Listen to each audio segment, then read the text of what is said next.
Hi. So this is Pastor Jenny here, and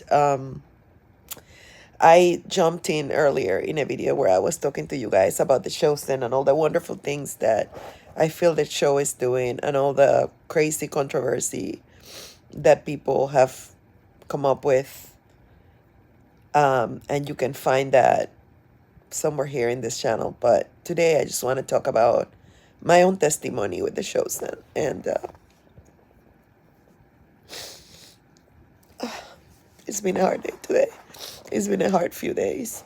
As you guys may or may not know, my name is Pastor Jenny, and I lost my husband of almost 23 years in September of 2021. And it was around that time, I think, that The Chosen was really going from a modest production that had gotten 4 episodes approved to a massive movement.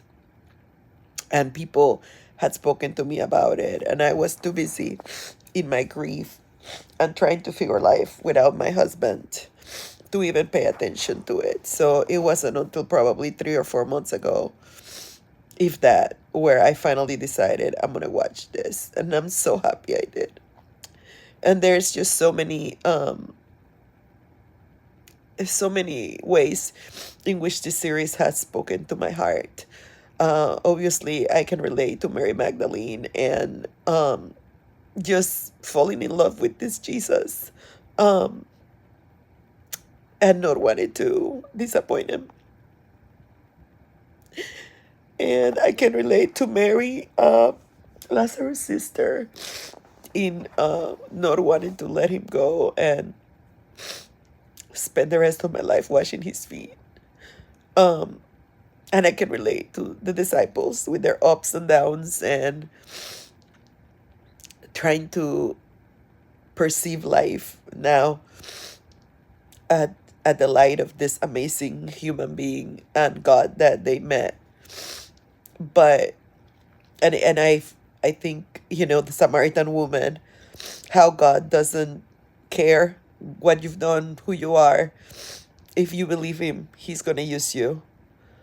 Um and there's so many outstanding episodes of The Chosen that I can relate to, but by far the episode that deals with Peter and Eden's loss, their loss of their baby, and the feelings of anger and the perennial question, why, God, why, if I'm loving you, if I'm serving you, why did you allow this to happen? Why are you taking care of everybody else? Because it seems that way, right? And you're not taking care of us. We were your faithful servants. When my husband got ill, I knew God was going to heal him. And everybody around me thought they knew that God was going to heal him. And it made a lot more sense for God to heal him. But God didn't. And God allows trials and tribulations. And part of it is to make us stronger. But there are other reasons that we don't know and we'll never understand on this side of the sun. And I'm the first one to admit that that is my case with my husband's death. We had 2 kids. Well, my kids back then were 13 and 18. Jace is now 14, 15, and Astrid is 20.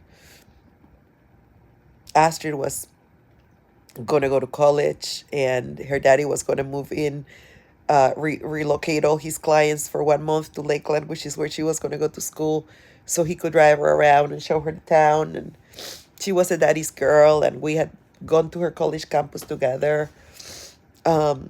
She was in the middle of producing a show. We were in the middle of going to summer camp with the youth, serving God together. We were 1 month away from our 23rd anniversary. Relatively young, no pre-existing conditions.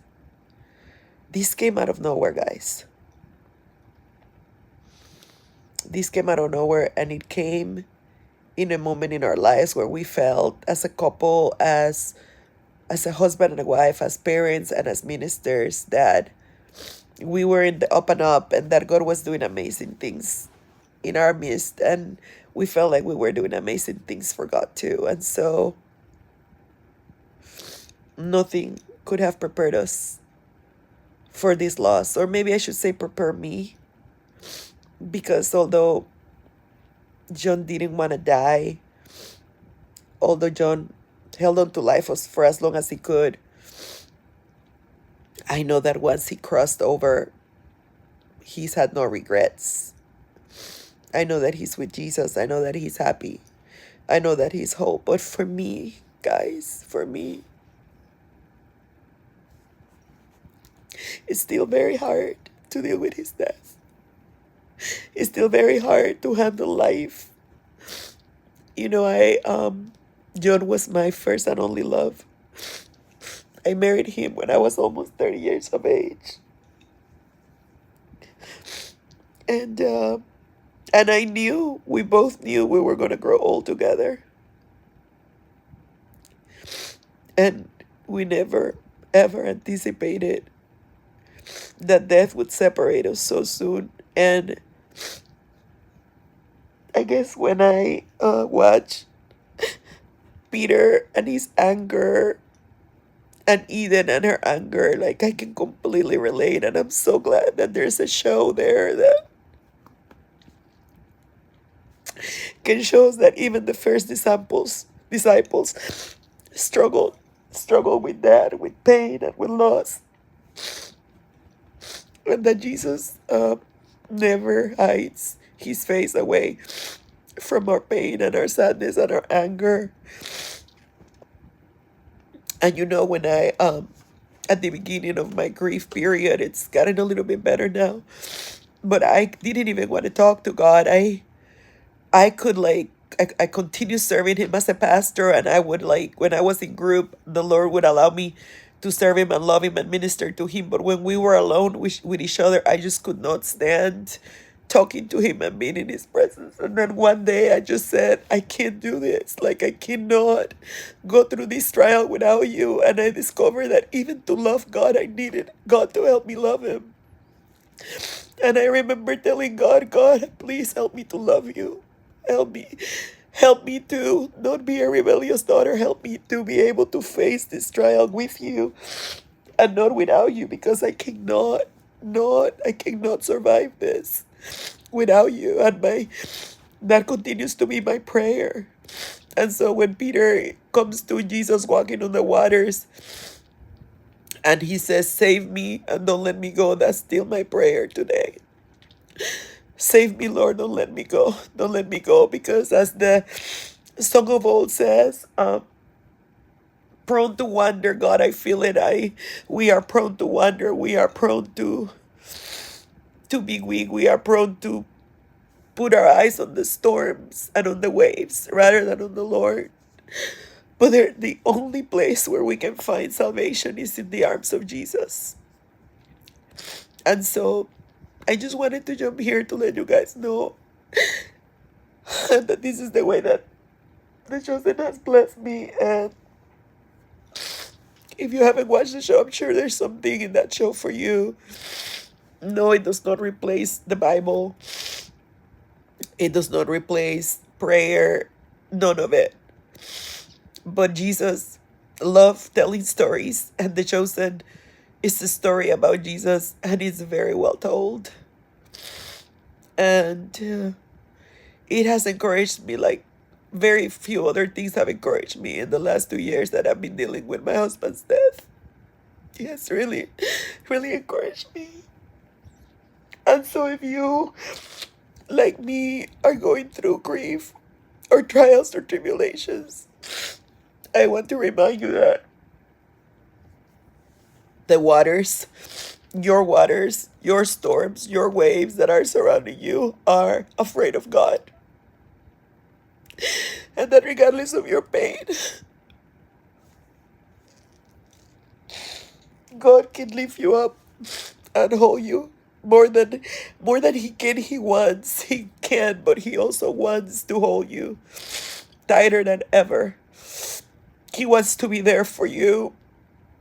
If you let him, he will hold you. Whatever you do, don't let go of God. Because I don't know of anybody in whom we can be saved. I don't know of anybody that can help us like he can. You know, in that episode, John tells Peter something really powerful. He said, Peter, you could have still lost your baby, and now you would have no one to turn to. And I agree. Death, problems, and trials are inevitable in this world. But when we have Jesus, we have someone to turn to for comfort. And I'm grateful. I wish God would have not let my husband die. And I don't know entirely why he did. But I'm grateful that I don't have to go through my grief alone. I'm grateful. You know, it's been almost 2 years, and I think people around you get impatient when your pain is unresolved. But I'm grateful that I have God and that I can still come to Him, and that He hears me, and that He comforts me, and that He understands me. I'm happy I have someone to turn to. So I encourage you to turn towards God, because regardless of how hard it feels right now, you're not alone. And God is willing to lift you up and to hold you just as He has me. I don't think anybody from the chosen is ever going to watch this, but I just want to say thank you again. And that I'm praying for Dallas Jenkins and Jonathan and the rest of the cast. And I pray that, I know that mine is only one of so many people that have been blessed by this show. And so I pray in the name of Jesus that these people will continue being blessed and used by God the way they have been. And I love you, whoever is listening and watching. And I pray that that you will be encouraged. And if you haven't watched the show, please do. Angel Studios is offering base. You can watch it for free or you can contribute. Whatever you do, try it. You must give it a try. Because it's definitely God has used it to help me. And I know it can help you too. God bless you guys. Pastor Jenny, talk to you later. Bye.